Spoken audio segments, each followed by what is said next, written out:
L'édito de Djameldine Benchenouf. Salam alaikum, Zulfillaoun, bonsoir. Parmi les sociétés les plus vertueuses, les plus accomplies, sont celles qui, en plus du progrès et de la qualité de la vie qui les distinguent, reposent sur des valeurs essentielles, qui les fondent, qui les distinguent. Des valeurs qui se transmettent de génération en génération, que ni la modernité, ni l'ouverture au monde extérieur, ni même les pires malheurs qui les ont littéralement pulvérisés, n'ont pu être extirpés de leur conscience collective, de leurs codes ancestraux et de leur mode de vie. La société japonaise en est l'un des exemples les plus éloquents, qui a pourtant, la société japonaise, subi des coups de boutoir à peine imaginables. Celui d'une modernité envahissante, d'un bouleversement en profondeur de son mode de vie, d'une intrusion massive d'un modèle occidental fortement américanisé dans leurs traditions ancestrales, après avoir subi, comme tout un chacun le sait, les affres d'une guerre avec les mêmes Américains qui avaient réduit la société japonaise en charpie, qui ont lâché sur le pays, sur deux de ses villes parmi les plus peuplées, 2 bombes atomiques, en plus d'un bombardement sur tout le pays qui l'a réduit littéralement en ruine, en poussière.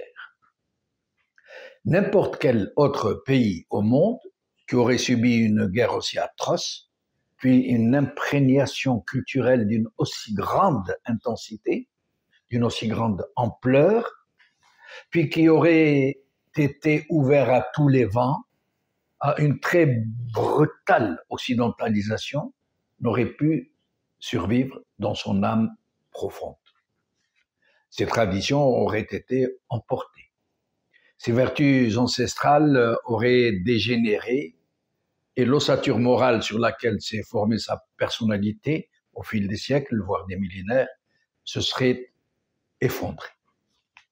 Comme cela a été le cas pour les autres civilisations, les autres cultures, qui ont été emportées par le vent des jours et sur lesquelles sont venus se déposer les sédiments d'une mortelle universalité, d'une normalisation par la médiocrité et l'uniformité.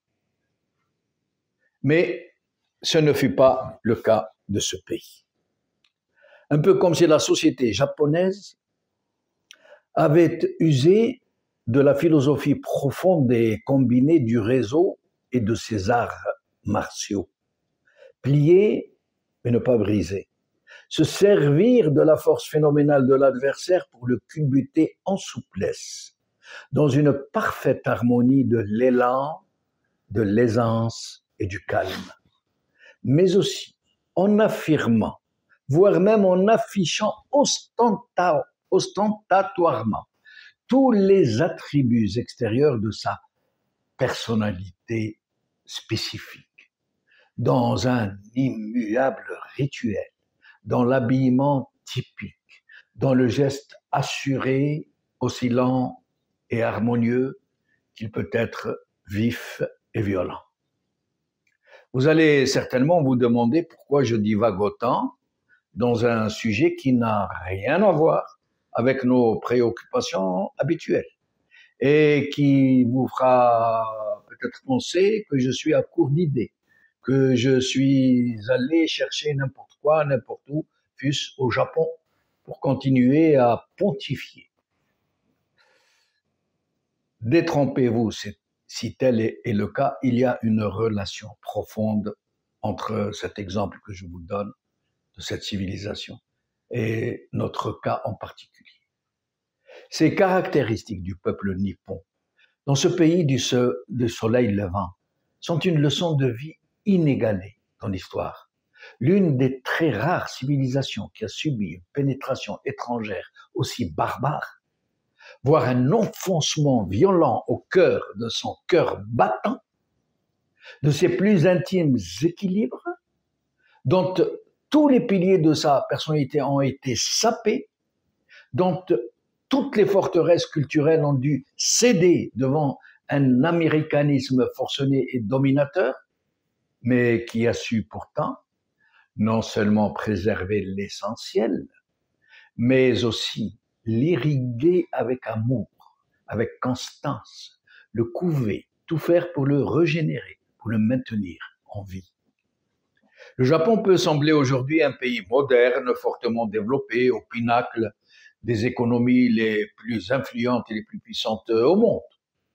Il n'échappe pas, lui non plus, aux ravages de l'hystérie consumériste, encore moins aux inégalités sociales.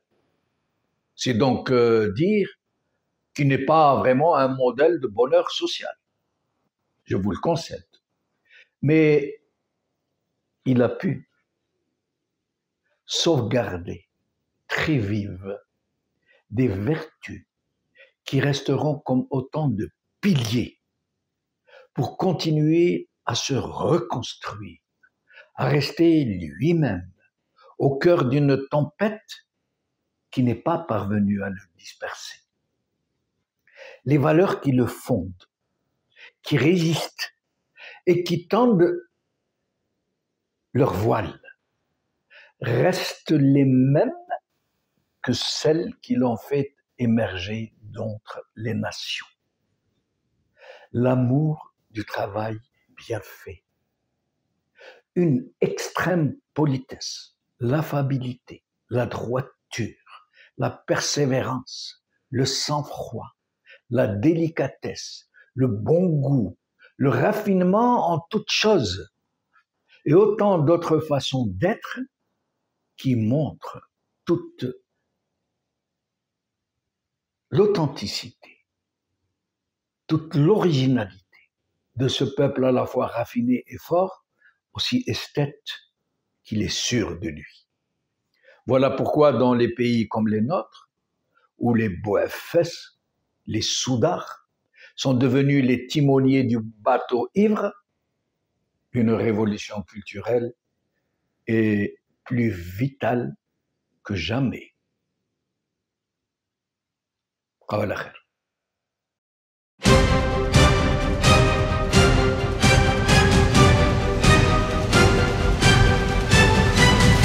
L'édito de Djemeldine Benchenouf.